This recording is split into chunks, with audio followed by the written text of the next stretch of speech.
So hello and welcome to this Cambridge CEM webinar. Thank you for joining wherever you are in the world today. The title of today's webinar is Using Predictions for Cambridge CEM Assessments to Maximise Student Potential. So before I start, I'm just going to go through a few housekeeping rules with you. As you may have noticed, you are on mute. Your microphones will stay on mute as we go through the session to avoid any background noise. There will be a question and answer session at the end of this webinar, so do post any questions you'd like to ask in the questions box as we go through the webinar. You can also use the questions box for any general comments. It might be nice now if you want to give us a quick hello in that questions box and let us know where you're watching from. If you have any technical difficulties with the sound or video, please let us know in the questions box and we'll do our best to resolve them. We recommend that you use headphones to listen to this session for the best sound quality. We are recording this webinar and we'll send you the video recording and slides straight to your inbox next week. So don't worry if you miss anything. I'm delighted to be joined today by Nitin Yadav, who will take you through this session. But before I hand over to Nitin, I'm just going to run you through what we're going to cover in today's webinar. So we're going to have a recap of age-appropriate assessments at CEM, look at the key features of Cambridge CEM assessments, the types of data generated by Cambridge CEM assessments, and how you can use the predictions data to improve student outcomes. Okay, so I will now hand you into the very capable hands of Nitin. Thank you so much, Adam. Very good morning and good afternoon to everybody who's joined today's webinar. My name is Nitin Yadav and I welcome you all today, and I'm really happy to see so many people attending this webinar. Before we begin, just a brief introduction about myself. I represent Cambridge Assessments and University Press. I've been working for over 2 years at Cambridge now, and I do hold experience with respect to working into the education division for majorly into the IT companies like SAS and NIT Limited, wherein I've worked very closely with schools and colleges, which included management as well as the engineering colleges, to set up the IT education hub for some of the popular colleges here in India. I've also worked for the digital content providers for companies like Becker Professional Education and EBSCO before I started my role at Cambridge CEM. Very happy to have all of you, and as Adam has mentioned already about the agenda, now you would have noticed that I did mention in the agenda that I'll be taking you through a recap of what was covered in the previous episodes of this webinar series by my colleagues Natasha and John. The reason being, I do understand that some of you would not have attended the previous webinars due to your work schedules or the timing issues. So I thought of taking this as an opportunity to give you a very quick recap of what CEM does in a nutshell. Adam will be helping me with respect to moving on with the slides. So Adam, if you could please move on to the next one. And before we move ahead, Adam has already made it clear. Please feel free to keep your questions coming during this webinar. We'll be taking this up at the end of the webinar. So we've dedicated about 15 minutes. I'll try to make it a little more faster such that we can have more questions which can be taken up at the end. Beginning with, I've taken the same slide. If some of you who did attend the previous webinar, which was taken by my colleagues Natasha and John, wherein we discussed about the complete assessment cycle with Cambridge. For the beginning of the academic year, we have Cambridge CEM, which is something that we are discussing today or during the webinar series. This is something that we do with respect to understanding what type of crowd am I going to be teaching this year. Being a teacher, I would like to know what are the abilities and capacity to learn of my children who have probably taken admissions from different schools, who have now come from a lower grade to a higher grade, and what should be my starting point. To complement this, we have the ongoing progression tests and the resources offered by Cambridge in the form of progression tests and various other support that we provide, such that we can understand unit-wise how my child has progressed, how my child has understood the concepts, before we move on to the end of the academic year, where we will have the examinations or assessments which are high stakes, called as the checkpoints or IGCSEs. This is the assessment wherein we get an idea about how much have my children learned, and how much can they actually express in this particular assessment. So Cambridge CEM is an assessment of learning, and then we have the assessment. The Cambridge CEM would be the assessment for learning, wherein we want to understand the capacity, and then we have the checkpoint, which is the assessment of learning of whatever they have learned. Moving ahead with the next as to what all tools we have. Adam, could you please move on to the next slide? So these are some of the assessments, rather these are all the assessments that we have for each age group. Starting right from the earliest, the assessments fits for the age group of 3 years and applicable for children who are just under 5 years of age. Moving ahead with the primary years, the assessments are for the age group of 5 to 11 years old. Then we have assessments for the lower and the upper secondary age groups, which fits for the age group of 11 to just under 16 years old. And moving ahead with the advanced level assessments, which is for the students who are post 16 years. So age is something that is very important here. The reason why age is mentioned is because we understand, keeping in mind different geographies.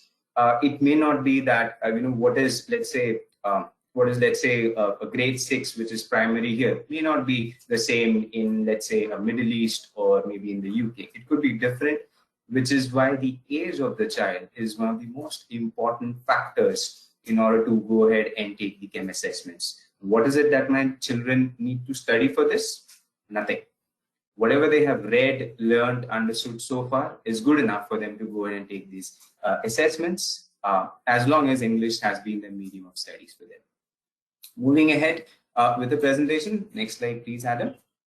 Right. I'll be highlighting some of the key features of CEM assessments for the benefit of all. So firstly, this is the computer-based assessment. So the teachers don't really have to break their heads to design yet another assessments or examinations for the teachers. This is already done, set by the experts who have been catering into this space of baseline assessments for past almost 4 decades. These are academicians and statisticians themselves who work behind the scene to make to update the question banks and to make it relevant for each and every individual who's taking the assessments. There are no teacher markings, so even that headache is gone. You get quicker results. So typically it takes few hours, but a maximum it takes about 48 working hours to get you all the reports in your respective logins, and it is easy to administer. These are all computer-based, so you don't really have those paper, pen-based assessments, the typical rote assessment that we are used to. That's something that is gone away. The next feature is adaptive, which is something that makes the assessment very different than our usual static tests. What it does is the assessment will tailor its questions which suits each type of learner. So for instance, if I keep answering correctly, the subsequent question that I will face will keep on increasing the difficulty level. And if I keep answering incorrectly, the next question that I will face will be of a lesser difficulty level, such that it matches each learner's ability, such that it helps the teacher understand what the child can or cannot do at this instant. So unlike the other assessments, let's say a static assessment wherein the difficulty level is already set, it will not tell us that what the child can or cannot do, because a blessed child would be able to answer almost all the questions correctly, while who is relatively weaker at this instant may not be able to answer the questions correctly. So it doesn't really give us a fairer image of what the child's capacity is. And this is something which is very important, because basis this, we can then design the scheme of things which fits each type of learners in my class. The next feature the next important feature that CEM has, Adam, could you please move ahead, please? Is it's very flexible. So you don't really have a fixed date, unlike the checkpoints or progressions or the IGCSEs. We can assess children when we as teachers or school deem it fit, right? So we can conduct it at the beginning of the academic year, we can conduct it in the middle of the academic year, or we can conduct it at the end of the academic year. So a lot of schools have different opinions, have different suggestions, have different vision. So for some of you all, it will work when we conduct at the beginning, such that we can then design the different type of pedagogy suiting each type of learner identified. some of you all would want to conduct it just when the students are completing their academic year, so that during the vacations or before they commence the next academic year, you have enough data at hand and you will be ready before the children even start their academic year. So you can decide when would you want to conduct the assessments, and it very well complements the ongoing efforts, which includes your high-stake examinations, your progression tests, and the other type of data that the school generates. The next important feature of the CHEM assessment is that it is purely skill-based. So this assessment assesses the children on the pillars of vocabulary, maths, and logical reasoning. The reason why we call it as the pillars, because we've seen children making very high impacts with respect to their attainments in high-stake examinations. This is something that is being done globally. The baseline assessments give a very good measure of what the child can achieve in their high-stake examinations, and hence making the data very reliable because it gives the true picture of what the children can do. Let's move on to the next slide. I'm using the Cambridge pathway here to help you understand where each of the assessment fits. As I mentioned, the age group is important. If that was a little difficult, then this can be a very good reference point. So primarily the start of the year stage would be where we conduct the baseline assessment, that is CHEM, and end of the year or ongoing is something wherein we conduct our high-stake examination, which is in the form of progressions, checkpoints, IGCSE. So for each level of Cambridge, there is a different assessment that caters to that particular age. Let's look at the next slide. Right. Now, what are the different type of data that we get out of CHEM? There's some of them that was being discussed. One of the important thing that is something that we're going to be discussing today, which is the predictive data. So one, you get the baseline data, which helps us understand the starting point of my learners, of the learners in my class, strengths and weaknesses of each student that is going to be studying this academic year with me. We get the longitudinal data, which helps us monitor trends over time, which helps us understand how children or groups have progressed from year on year. It helps us also take a lot of decisions, anticipate future outcomes. It also helps me understand the kind of student intake that my school has for this year or has been having for past, let's say, 2 years, 3 years, 5 years. We get predictive data, which is something that we'll be discussing in detail now. The predictive data basically helps us understand which are the subjects where most of my children could possibly score the best, or which are the subjects where possibly most of the children could score the lowest. And when I conduct this at an early stage of the academic year, I have enough time at hand to engage with these different type of students subject-wise, such that I can enable these children to score better at the end of the academic year. It will help me set targets as to this is where the children are and this is where I want them to be. And lastly, when I look at my value-added data, after the children have completed their high-stake examination in the form of IGCSEs, A-level, AS levels, that's when I'll be able to review how I have succeeded, or if there are certain subjects where things went wrong. It did not work as per what I had planned, and that is something that I wouldn't want to repeat. Right? So we'll be discussing the last two pieces in detail in the upcoming slides. Adam, can we move on to the next piece? Great. So before we move ahead, there's a very simple video that I want to play, which will help you understand how exactly do we generate predictions out of CHEM. Because I'm sure there's a question in all of your minds that we are not assessing you in any of the subjects here. So how is it that we are doing the predictions? Is it fortune telling, or is it just dictating futures? It is purely based on data. Now I understand that probably the video, the audio is not clear, so I'm going to be taking you through this. So when we conduct the CHEM assessments, we have different type of students who are taking the assessments. They take the high-stake examinations too, and we've seen a strong correlationship between what the children score at CHEM and what they actually score at their high-stake exams. What do we use here in order to predict? We use the data, right, which we get from you, that is from the schools, which is in the form of your IGCSE scores, the actual IGCSE scores, and the CHEM data. We run logical regressions, statistical regressions. There are experts, as I mentioned, who work behind the scenes to make this happen. And we see how people score with the help of this artificial intelligence and statistics. What are the range of probabilities that the children could go ahead and achieve if they were to sit for the assessment today? So it is absolutely important, or our entire analysis depends upon when the schools go ahead and share their or upload their actual IGCSE scores of these children. So for instance, in this case, when a child goes ahead and scores 106 at Chem, you can see the highest possibility here for him to score under GCSE would be a grade 6. However, there have been children who have scored lesser, and there are children who have scored more as well. So to avoid complacency issues, we give you range of probability. So we get the point predictions, which is at the beginning, right? We get the point prediction as to what could he or she go and achieve. Basis this, we develop the different strategies to help children achieve best in that particular subject. Now we use this particular data to set realistic yet challenging targets. Adam, can I request you to please go maybe 5 seconds back in this video, the last flowchart, please? And you could pause there.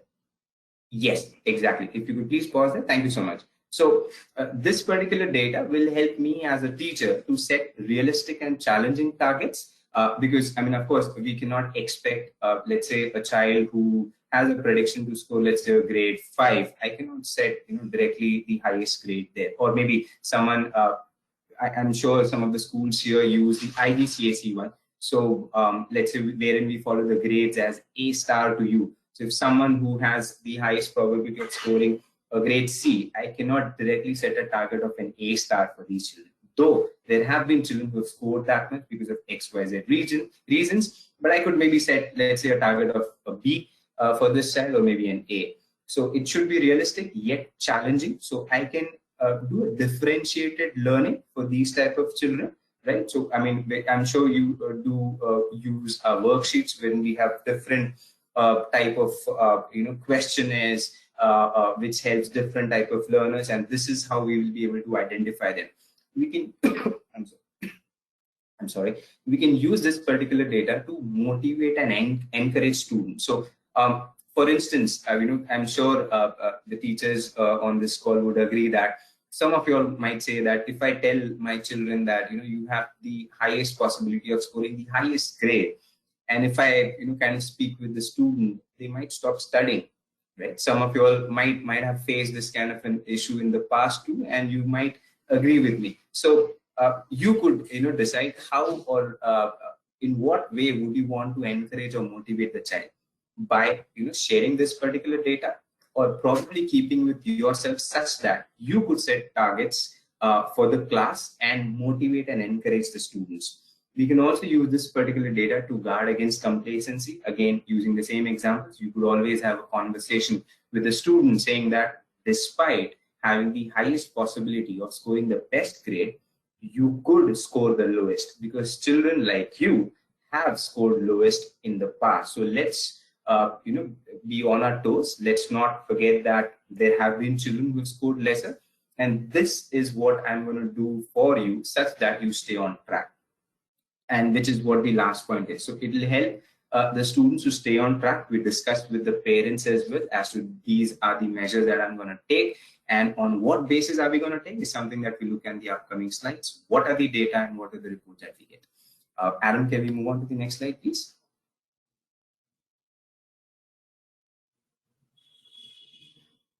Right. So I've tried to curate some of the reports which I thought would be very interesting to share with all of you in today's webinar. One of the webinar, which is the student chances graph. Now, before we move ahead, let me also help all of you understand that you might have seen some data from the previous webinars, my colleagues discussing some reports. You will see some of the reports now, which we'll be discussing. Again, do not feel overwhelmed. There's some of the teachers who do feel that, oh, is this going to increase my workload? Is this something that is going to make me very confused? Am I supposed to refer all the data that Chem generates? So the answer is yes and a no. There are so many reports that get generated, but you don't really have to refer all of them together. For each level, there is a different type of report that you can look at. And that is what exactly I have done today. That's that you know which can be my go-to report as a teacher, which can be my go-to report as a school leader or a principal, and which are the data that probably I could use for, from the management point of view for analysis. One such report is something that we're looking at right now, which is the student chances graph. Now, this is something that I would want to refer if I want to look at a particular student's chances, a specific child's chances for a specific subject or the range of subjects. What could his performances be if he or she were to sit for the assessment today? Now, in this example, you can see there's a child who scored about 105 at Chem, and these are the probabilities of or the range of scores that he or she could go ahead and achieve. Now, you can see this is the highest probability. Now, I keep mentioning this for schools who follow, the scores which is from A star to U. Please, if you could imagine the 9 being as A star and 1, being as U here, or the lowest grade here. What you get to download is, with the help of a simple filter, you could simply move away with the GCSE, and the IGCSE scores will be available for you. So I was able to capture the screenshot of this. I hope I'm making sense here. So how do we use this particular data? Now, this particular data helps me understand that this is pretty evenly decided, or rather spaced. So there's a 21% of chances for this particular child to score a grade 7, and a 17% to score a grade 6, 16% to score a grade 5, and 12% chance of scoring a grade 4. So this is very evenly decided, not a lot of deviation, which means that we will have to ensure that we will want to keep this child on his or her toes. Though it would seem that he could score, let's say, a grade B or a C right now, we would want to ensure that this child scores better. We can set target. How do we do that? We can group these students together. Okay. Adam, can we move on to the next report? Right. Now, this particular report is is something that I will look at when I want to look at my class. So I'm a subject teacher of maths, right? I know that some of the children has, let's say, lowest chances. Now let's look at the subject chances. So this is mathematics subject for my entire class. How much percentage of children can score which grade? So here 28% of my children can score the highest grade, and there is about 3% or 1% of children who score the lowest grade. Now, when I map these two reports, I will then see who are those children who could probably score the lowest, or who have the highest chances of scoring the lowest grade, right? Just with the help of filters, I could simply filter these children. Let's say I've identified out of 30 students, I've identified 4 students who can possibly score the lowest, who are at the risk of scoring the lowest grade in my subject. I would want to deal with them a little separately. I would want to engage with these children a little separately. I might want to, let's say, assign some specific homeworks or assignments related to mathematics subjects. I would want them to focus on a specific areas in this particular subject, such that the children score better at the end of the year. And I would want to set targets for these children. So let's say most of the children have the highest chances of scoring a grade C. I set a target that I need to make sure that these children score a grade B. And that's how I will go ahead and help these identified children to score better. So we saw two. One, we saw student-wise, subject-wise graphs. Secondly, we are looking at is a subject chances graph for my entire class. So you can see this is 2 different ways how I can view this particular report. Let's move on to the next report, which will be a little different. Adam, can we move on to the next? Right. So this is an example of the assessment called as ALICE, which is for the post 16 years. And this is again the subject chances by for a particular student. The reason I'm showing this this here is because this is a little different than what we just saw in the previous slide. This is the post 16 assessment, where we also make use of the students' past IGCSE scores, right? So we are giving you predictions in 2 ways. We're using 2 data points here. We are not only using the baseline data to give, just like how we saw in the previous slide and the video, to give you the predictions, but we are also using the child's GCSE scores, the past actual GCSE scores, to give you the data. So the blue ones is the prediction of this particular child for the biology subject, wherein it shows that there is about a 7% chance of this child to score a grade C basis his own past GCSE scores, and has a 9% chance of scoring a grade C in biology as a subject basis the chem scores, right? And the overall data that we get from the different schools. So the data pool that we have. So we give you prediction points using the two data points such that the teachers know that there is not a lot of fluctuation. You can see here again, 13 to 16%, 10 to 15%, 7 to 9%. So the student has a decent retention ability because he had appeared for the IGCSEs around, let's say, a year or two ago, and now he or she will be applying for the A levels, wherein the child has spent some time already, but his retention abilities are good. So the predictions are very close with respect to the basis the GCSE or even the chem prediction data. This is another way for the post 16 years how we look at the data. Let's move on to the next slide. The next slide is something that shows me how I have performed, how the teachers have performed, how the students have performed. Once I have uploaded the details, wherein we understand, the actual scores of the students, we get a direct comparison of what the children, what was predicted at the first place, and what have they actually scored in the IGCSEs. So very simply put, we'll just focus on the innermost graphs here.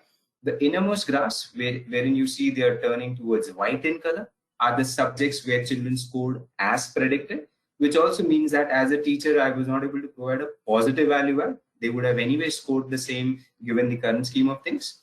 Subjects where you're looking at it's turning towards green, right, are the subjects where children scored more than predicted, which means as teachers, I was able to provide a positive value add, wherein my children scored really well, something really worked for me, and I would want to replicate it for the upcoming years too. Now, in case where it turns towards red, a lighter or a darker red, would be the subjects where children scored lesser than predicted. So possibly, we were not complacent enough. Possibly something went wrong. The children, whatever tweaks that I made for those subjects did not work, and I wouldn't want to repeat that in future. We could also, a lot of school managements who can also use this particular data for teacher evaluation, or this can be more data driven. Let's move on to the next report, Adam, please. Right, so this is another type of data which gives you a subject-wise detail about how the group or how the school has been performing, right, on a year-on-year basis. The innermost greener area is where, whenever you look at the dot, which is around the innermost greener area, are the years when the children scored as predicted, either more or less. Whenever you see the dots which are much above the green area or the shaded area, are the years when the children scored more than the predicted grades. So we can get this, we can cull out this data subject-wise. What you're looking at is for a subject called geography. In this particular case, it helps the school leaders to analyze how things have been working, which year it did not work, what did we do differently for a particular year, which we can replicate. If we are a group of schools, what is it that we would want to pick up from school A and implement it in school B, C, or D, such that the entire group of schools can succeed. So this is how we could make use of this historical data, subject-wise again. And the next report, Adam, please. So the next slide I meant. You can go ahead with the next slide. Yeah, great. So these are some of the ways how we use it. I'm going to be summing up with respect to how else do I use the predicted data. Now, there are various ways how I can actually use the predicted data. One, we already saw that we could, make or set realistic or challenging targets such that we can help each child in my class to achieve better. We can use this particular data to motivate and encourage students. One thing to note here is we as teachers can decide whether we would like to share the predicted data with the children or no? That is something that the schools will decide, because I know a lot of schools do share the predicted data. There are some schools who do not do that because they would want to make all the internal changes such that the students do not know, again, to avoid the complacency issues, which is the third point again. Then we could also use the data, the predicted data, to help children choose specific subjects. So a lot of times, during a lot of conversation that I've had with teachers or school leaders, we do struggle at times to help a child choose a subject. This child probably is hell-bent in choosing subject A, but the teacher is suggesting a subject B because basis the teacher's observations, experiences, his or her performances, this is what the teacher thinks that he or she would excel at. Now, this data can back your decisions, support your decisions to help the child choose a subject and have a better conversation with parents too. Also, for the Cambridge schools, we know that we need to submit or provide the forecast grades to the Cambridge board. We could make use of this particular data to provide the forecast. We could also, I'm sure the teachers already do have a mechanism wherein we provide the forecast grades. We could use this data to complement the efforts of the teachers to provide it. And at the end, we also saw the dashboard, which helps us understand how did we progress or how did we manage with respect to the end of the year. This is what I had to share with all of you for today. I can see that I'm absolutely bang on time such that I can take more and more questions. Adam, if we could just move on to the next slide or the questions, that'd be great. Great, thank you very much, Nitin. That was excellent. We've had lots of questions come in, which is always a good sign. I'm just going to try and get through as many of these as possible. I'm sorry if we don't read out your question, but we will strive to answer them all by email if we don't get round to it. So I think I'll just dive into these. Okay, so Nitin, Michelle asks, with the subject chances graph, can you break it into classes? Yes, ma'am, we can certainly break into the classes. So for instance, there is a provision wherein we could upload our data class-wise such that it enables you to download the data class-wise, and you could only look at specific cohorts that you want to. So further diving down into this particular data, we can download the data student-wise, class-wise, subject-wise, and school-wise. All of that is available. Great, thank you very much. And Jennifer asks, could you show us, or maybe just explain how you could look at the data and see what courses we should offer our students based on the predictions? What courses we should offer? Okay, so by courses, I understand it would mean subjects. Yes, I think so. Right. So, so looking at, as I mentioned at the end, that is on the last slide. We could use, of course, we cannot enforce it on the child, because if the child still feels that he or she wants to take that subject, I think you would agree that he would stick to it. But this is something that will help us back our decision as teachers as to why should we go ahead and pick this particular subject. And it has proven very helpful to the teachers in the past, basis the experiences and interaction that I've had with the schools over the past around 2.5 years at least, wherein the schools who use our middle years and post 16 years assessments do use this particular data to help a child choose a particular subject. Now, how do we convince them is something that totally depends upon the teachers, because that is something that the teachers will decide. Your students much better than what we would. But this definitely helps or supports your decision in choosing a subject. I hope that answers. Perfect, thank you. Ethel asks, so how would you apply, if you're a teacher or a school, how do you apply and implement chem assessments? What's the process on that? Sure. So the process is very simple. Whichever region you are into, maybe you could just drop in an email to Adam or through our website, and the regional representative will reach out to you. It's a very simple process of filling up the form with the details like which grades would you want to begin with, how many number of students would you want to register to begin with, and after you've received your login credentials, we will take you through the entire process of how do we upload the student data, how do we download reports, how do we administer the assessments. The assessments can be done online, or you could do that remotely, you could do that one-on-one, or you could do that in groups. So all of that is something that we take you through the process. So I think you could simply reach out to the regional representative, or Adam had shared his email ID. You could maybe email to Adam and he'll make sure that he connects you to the regional representative. Great, thanks Nitin. So Neil asks, can you confirm that the chance graphs give predictions for a given student taking the test at the end of a stage, i.e. they are predictive, not what they would achieve if they took the exam at that current time? I didn't get that question completely. Sorry, I didn't read that particularly well. I think that might have been my fault. The first part is is the important part. So can you confirm that these chance graphs give predictions for a given student taking the test at the end of a stage? Yes. So it gives, so again, I'm just reiterating. So it kind of answers when I talk about how do we predict the data. So it doesn't matter when the child takes the assessment, whether you take it at the beginning or the end of the year. It's the data point that gives the predictions.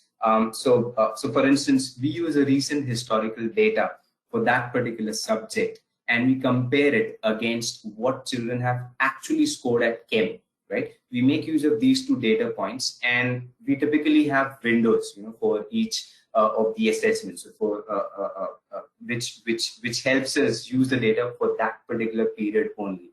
And one point to note is, if we do not have enough data for that particular subject at any given point, we will not give you prediction for that particular subject, because we don't want to make it, an approximation here. If you don't have enough data, the predictions will not be available for that particular subject.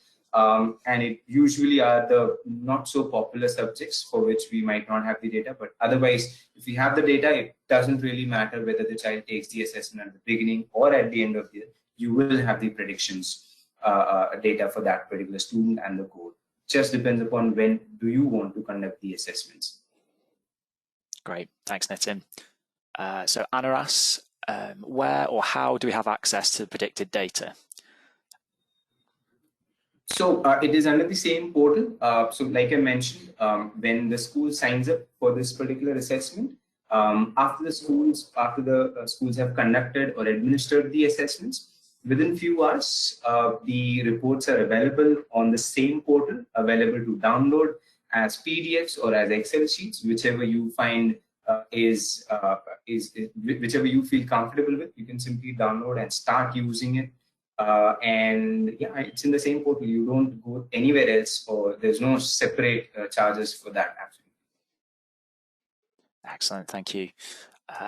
Next question. So how often do assessments happen per school year? So how often would you take Chem assessments?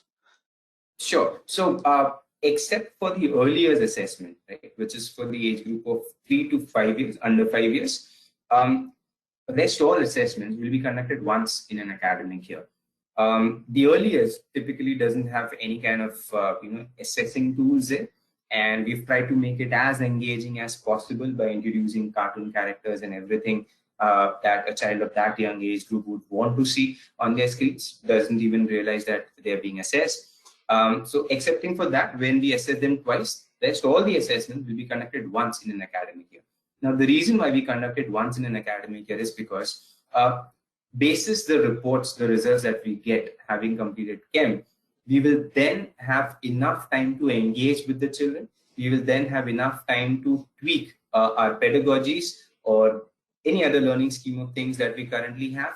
We will have those differentiated learnings, basis which we will have them appear for the progression test, the checkpoints, any other unit tests that probably the school conducts, or any other vendors that you probably use to conduct the subject tests and so on and so forth. So hence we will conduct it just once, because we'll anyways have these children engaged throughout the academic year, and we'll make this data work in sync with each other. So you don't really have a need to conduct twice in an academic year, because you will always have a progress report available with you, because the student will take every academic year at the beginning or at the end. That's something that you take a call, but you will see how child has progressed in your school. Thank you. So next question, Rose asks, what's the difference between Alice and Chem IBE? Yes, so these are two different names that we have for the same assessment. So one is something that we make use if we are specifically catering to the IBDP students. So for predictions under IBDP, we will make use of the IBDP data instead of the Cambridge data. And for the subjects related to Cambridge, we'll make use of the A-level subjects of the Cambridge curriculum to give you the prediction data. So the same assessment, the name is different, and the data points are different. That's it. Great, thank you very much. Next question. So Neil asks, can you explain more about the actual content of a given assessment? So what you'd see in the reports, maybe. Content of, do you mean the content of the questions, or yeah, maybe so the content of the questions asked, and then maybe the content of the reports. Right. So with respect to what the assessment focuses on, as I mentioned, there are three different areas. Primarily, there are three different areas that the assessment will focus on. So, for instance, since we spoke mainly today about the assessment which are for lower secondary and upper secondary groups, that is the middle years and the post 16 years, the assessments will comprise of topics which is related to vocabulary, maths, non-verbal, which, to make it simple, is going to be comprising of questions which are related to logical reasonings, wherein we want to understand the child's ability to perform under high pressures, because there are going to be questions which will have things related to for instance, there are questions related to rotations and reflections and the other logical reasoning parts, wherein we want to see how the child is able to perform. There will be a timer taking, so we want to see how the child will be able to perform in the high-stake examinations, wherein you have to complete it in a stipulated time. So it comprises of three major sections, to sum it up: one, vocabulary, maths, and logical reasoning, which are the areas which help us predict the student subject grades too. Great, thank you very much. Okay, let's move on to the next question. So do schools require any technological infrastructure set up from Chem, or can students attempt the test on their own device? Well, the students can very much attempt the assessment from their own device. Excepting for mobile phones, we don't encourage taking the assessment on mobile phone because it will not work properly. Yes, we have tested it on the iPads, and that's worked fine so far, and I don't see any technical difficulties, because this is all complete. So the child doesn't have to download a software as such. You simply need to use it on a browser. Google Chrome is what is preferred with the latest one, and that should work smooth if your Wi-Fi is strong enough. That's it. Great. Okay, so Ethel asks, do you give any training on how to use the program? Yes, we certainly do. So we understand that, especially for the schools who will be using it for the first time, it will require a bit of hand-holding. So we have a team. Of course, we have the local representatives as well as a team from UK who will be helping you and supporting you with respect to how, right from the initial level of setting up the assessments, administering the assessments, what type of reports get generated, how possibly could we make use of these different type of reports, what can be our go-to reports as a teacher, what can be my go-to report as a school leader, what could I use for analysis, and so on and so forth. So we definitely do that hand-holding, and which takes at least about a year and a half, until the school actually starts using it very smoothly. Excellent, thank you. So this next one is from Joseph, and he says, you mentioned logistic regression to generate predicted grades. Is it possible to know which of the variables contribute most to a particular prediction? So there are two variables basically which contribute to the prediction. One is their Chem scores. So that is the actual Chem score of that student. We compare this particular data with the children who have recently appeared for Chem and have achieved the same score at Chem, right? We then make this data work with the existing pool of data of the actual IGCSE scores for that particular subject that the children actually achieve, which also involves that the children of this data pool should have data from children of same age group, right? And also the scores should be only for that particular subject. The score should be for only that portion, which is IGCSE in this case, or A level, and which gives us, which helps us run those regressions and give you the prediction data, or rather the range of probabilities of what the children could go ahead and score. So essentially 2 data points. But if I have to also mention the substrands, it will mean that looking at even the age and the year group and their scores that they had achieved recently in the Cambridge. Great, thank you very much. Looking at my watch, I think that's all we've got time for, I'm afraid. So thank you very much, Nitin, for today. And thank you to everyone who attended. We hope you enjoyed the webinar. Thank you for all your questions. There's been too many for us to answer, even in the space of 15, 20 minutes, but we will try to get around to everybody to email you separately with answers to your questions. So don't worry if we didn't answer them in today's session. Huge thank you to Nitin for taking the time to be with us today. As I said earlier, we will send you the video for this webinar and also the slides. This will be it'll be next week, sort of Monday, Tuesday. So you'll be able to revisit the webinar and share it with your colleagues as well. If you enjoyed today's webinar, we're also hosting another one in September on the 27th. I'm going to pop the link in the chat so you can see it on the slide at the moment. It's about our wellbeing check. So if you enjoyed today's webinar, please check that one out as well. I'll just pop the link into the chat so you can sign up if you wish. And I think that's about it. So if I just check that we've covered everything, yep. I hope you enjoyed today. Have a wonderful rest of the day. And yeah, Nitin, if you want to say anything else, we'll leave it at that. Oh, no, thank you. Thank you so much, Adam. And I really appreciate everybody who have attended today's webinar for taking our time in your busy schedule. It's a weekday. I understand. I hope I was able to answer your queries appropriately. If not, as Adam has mentioned, please do reach out to us and we'll make sure that all your queries are answered before you decide to go ahead and adopt CAM. Thank you so much, everybody. Have a great day ahead. Thank you, Adam, for helping me with the slides. Great. Bye, everyone.